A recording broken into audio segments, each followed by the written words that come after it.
اور کرنا بھی چاہیے، تو وہ لوگ ڈر جاتے ہیں اور ڈر کے روزے نہیں رکھتے. میرے کو گونڈے کام جانا ہے، میرے کو کھیت کے کام جانا ہے، میرے کو جنگل کام جانا ہے بول کے ڈر کے روزہ نہیں رکھتے.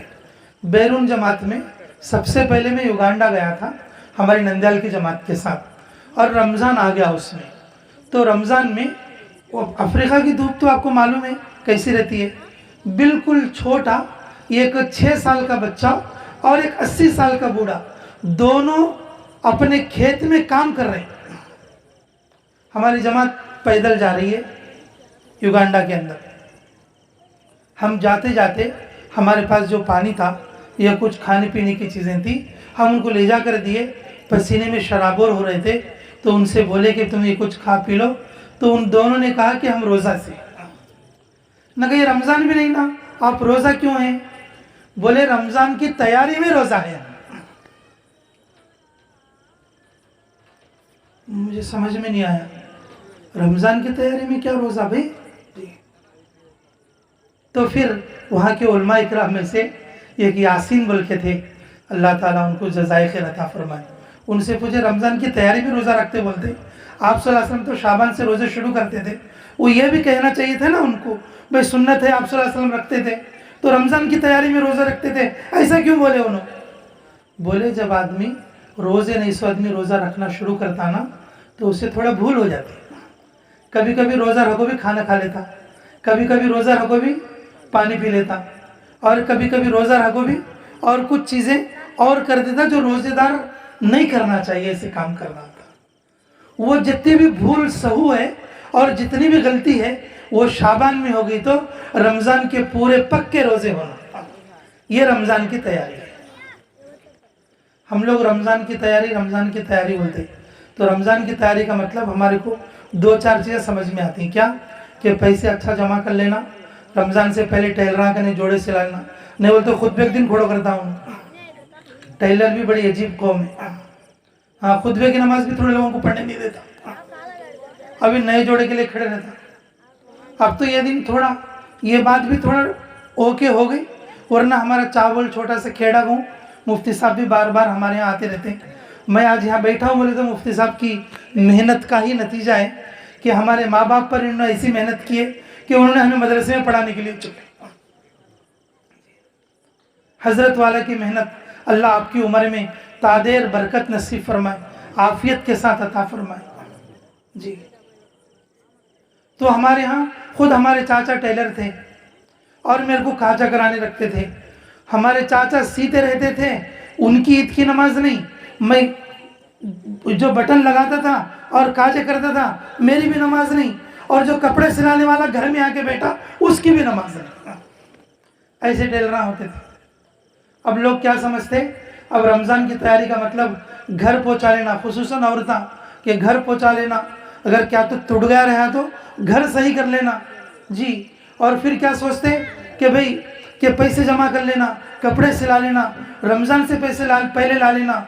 بعض لوگ مرد بھی عورت بھی دیوانے لوگوں کی طرح بازاروں میں پھرتے رہتے ہیں. کیوں بھئی؟ کہ رمضان کو خطبے پہ لینے کے جوڑے کو میچنگ ملی نہیں چولی. لا الہ الا اللہ. رمضان کی تیاری بازاروں میں پھر کو کر رہے ہیں کہ جی سوپ مل گیا. میں نے کہا کیا نہیں ملا؟ کہ بھئی ٹوپی نہیں ملی، میرے سائز کی ٹوپی ملتی نہیں. کہا انگل چھوڑ کے وجواڑا جا رہا ہے ٹوپی مول لینے، دلی مرکز کو فون کر رہے ہیں ایسی ٹوپی لگا رہے میں خطبے پہن لینا. لا الہ الا اللہ. ہمیں رمضان کی تیاری ہے تو ایسا بول لیتی ہیں باپ. رمضان کی تیاری یہ نہیں. رمضان کی تیاری کا مطلب یہ ہے رمضان سے پہلے شعبان میں جو نوکری داروں کو بول ڈالو حضرت مجھے رمضان کی چھٹی دے آلو. اپنے میسری کو بولو بھئی رمضان میں کام نہیں کرتا.